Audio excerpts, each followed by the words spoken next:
Hello guys, your most welcome on Dnyaneshwar classes. इसके पहले हमने आपको प्रश्नावली 3.3 में आपको बताया था, अभ्यास 3.3 में, कि किसी भी समीकरण को कैसे हम प्रतिस्थापन विधि से, विलोपन विधि से हल करेंगे। लेकिन आज क्या है, प्रश्नावली 3.4 में दिया है। पहला सवाल मैं पढ़ के बता रहा हूँ आपको क्या करना है। इन निम्न समीकरणों के योग को विलोपन विधि तथा प्रतिस्थापना विधि से हल कीजिए। ये तो पहला सवाल है, कल मैंने बताया था। आज दूसरा सवाल हम देखने जा रहे हैं।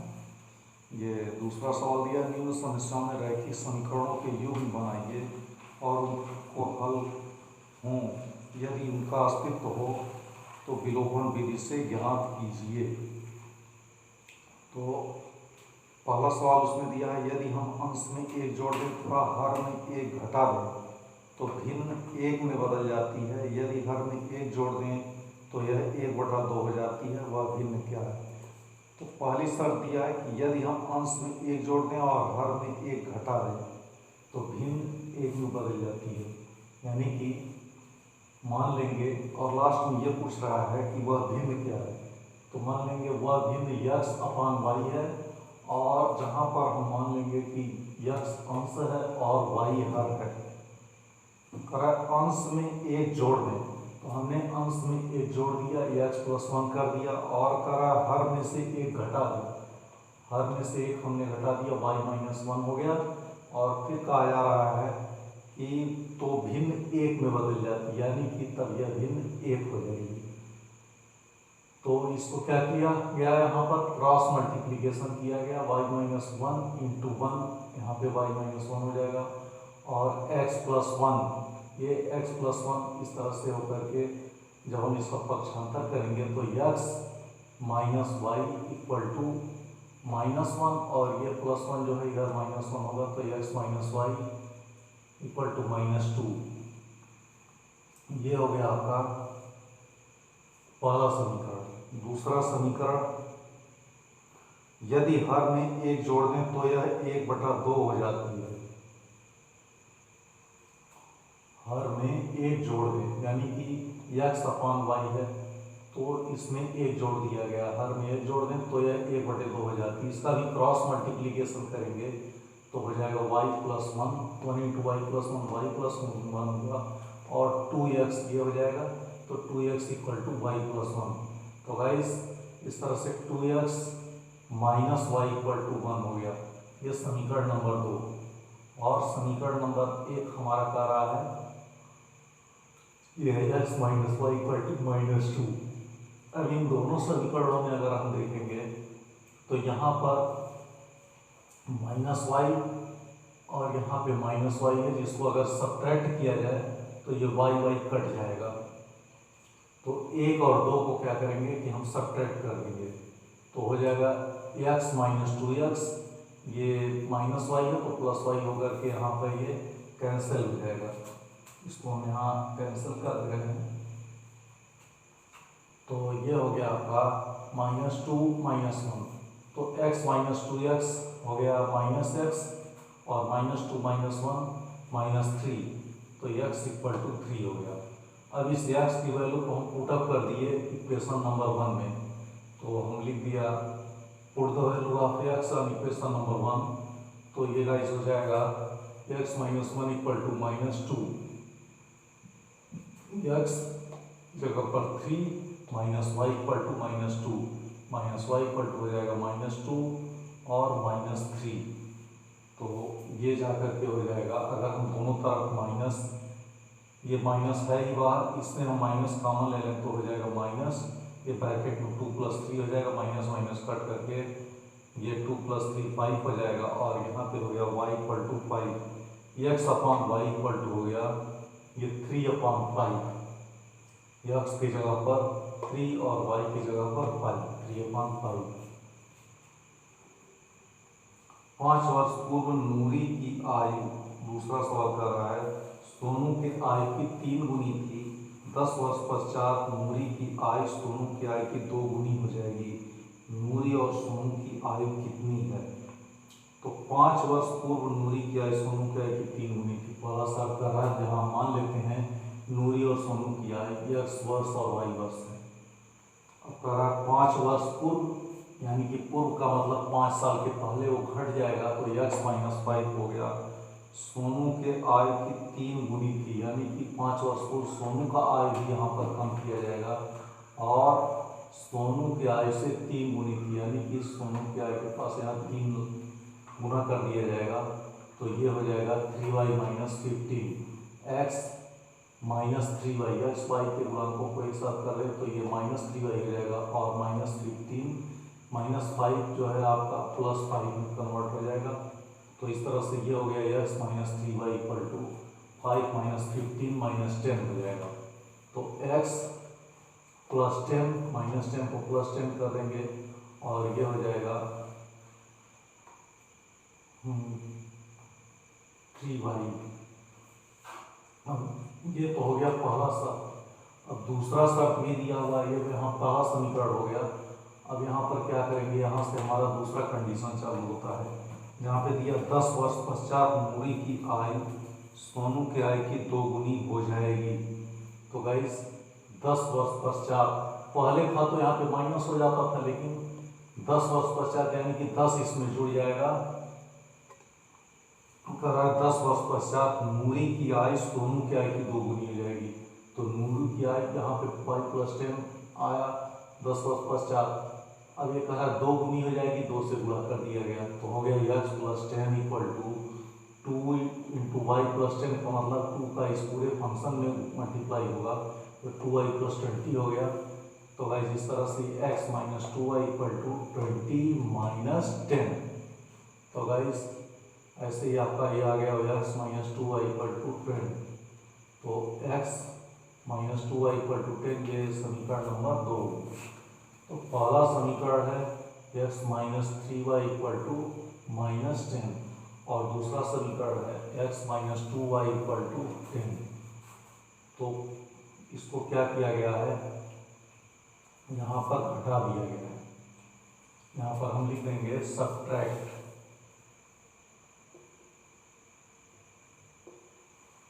यानी कि पहला और दूसरा समीकरण जो हमारा आया इसमें घटा दिया गया है। तो x कैंसिल हो गया माइनस 3y और ये प्लस 2y हो जाएगा चिन्ह बदलने पर और माइनस 10 यहाँ पे जो है ये भी माइनस 10 हो जाएगा। तो ये हो जाएगा minus y equal to minus 20, y equal to 20 हो गया। माइनस माइनस यहाँ पे आप कैंसिल कर देंगे तो ये प्लस हो जाएगा। तो गाइस इस तरह से put the value of y in equation number 1। तो इक्वेशन नंबर 1 हमारा बिलोंग करता है x minus 3y equal to minus 10। तो x minus 3 into 20 equal to minus 10। तो 3 इंटू 20 का मतलब x माइनस 60 हो गया और माइनस 10 ऐसे रहेगा x minus 60 equal to minus 10। तो गाइस इस तरह से x इक्वल टू हो गया माइनस 10 प्लस 60। तो इसको जब घटाएंगे तो 60 माइनस 10 होकर के ये 50 हो जाएगा। और इस तरह से नूरी की आयु x हमने माना है तो हो जाएगा नूरी की आयु 50 वर्ष। सोनू की आयु y हमने माना है तो सोनू की आयु हो जाएगा 20 वर्ष। अब इस तरह से आप तीसरा सवाल देखिए, 2 अंकों की संख्या के योग का 9 है। अंकों का योग 9 दिया है, यानी कि 2 अंकों की संख्या x प्लस y उनका योग हमने मान लिया इक्वल टू 9, जैसा कि इसमें समीकरण में दिया गया है। इस संख्या का 9 गुना संख्या के अंकों के प्रोडक्शन से बनी संख्या का 2 गुना हुआ संख्या ज्ञात कीजिए। तो कह रहा है ये हो जाएगा 9 into 10x plus y equal to 2 into 2y plus 10y plus x। संख्या का 9 गुना संख्या के अंकों के पलटने से बनी संख्या का 2 गुना है। तो संख्या ये हमने क्या किया, पलट दिया 10x प्लस वाई और 10y प्लस x। तो ये पूरा पक्षांतर गुणा करने पर आपका आ गया 8x minus y equal to 0, समीकरण नंबर 2।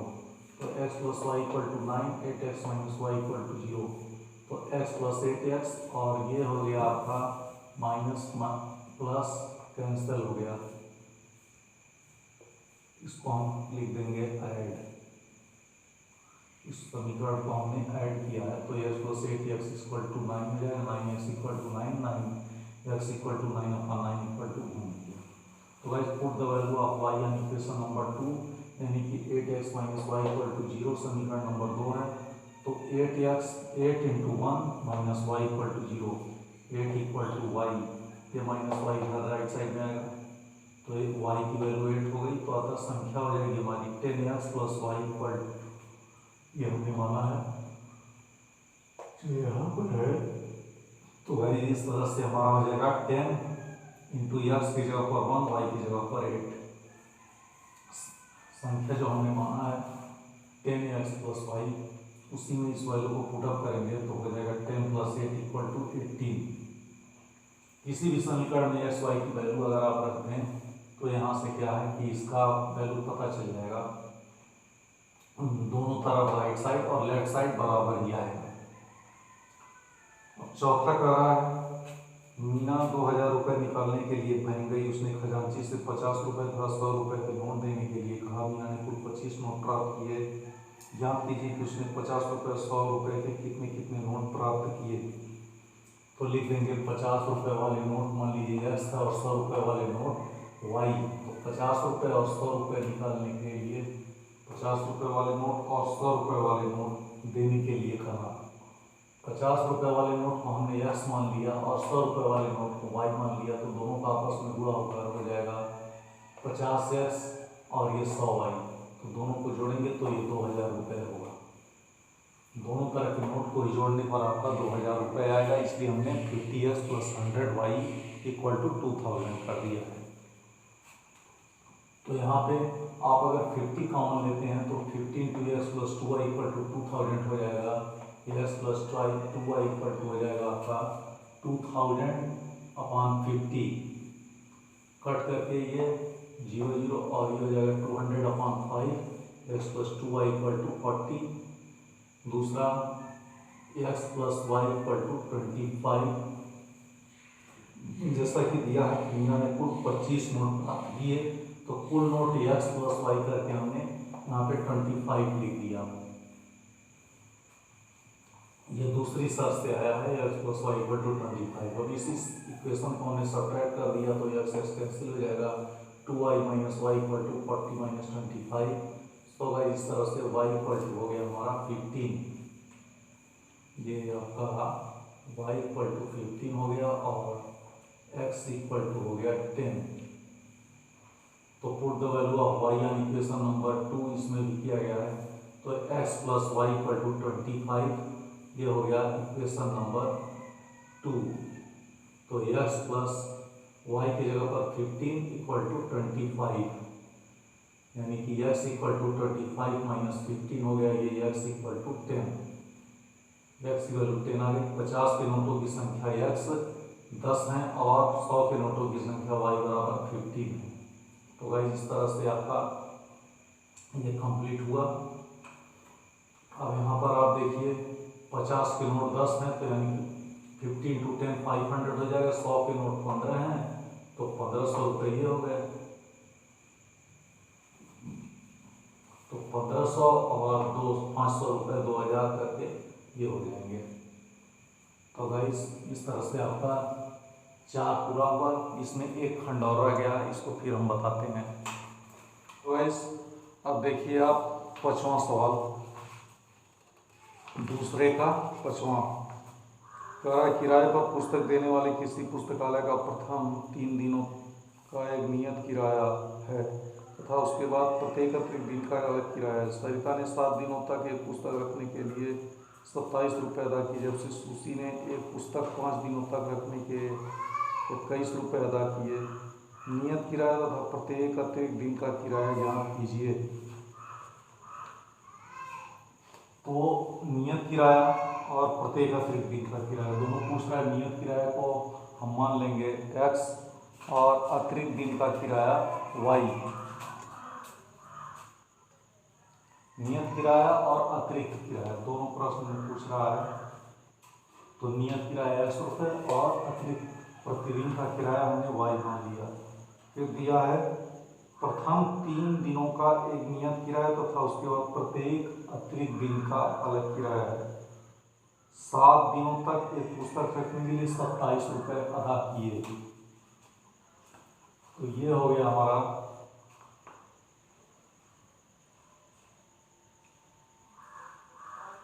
प्रथम 3 दिनों का एक नियत किराया है।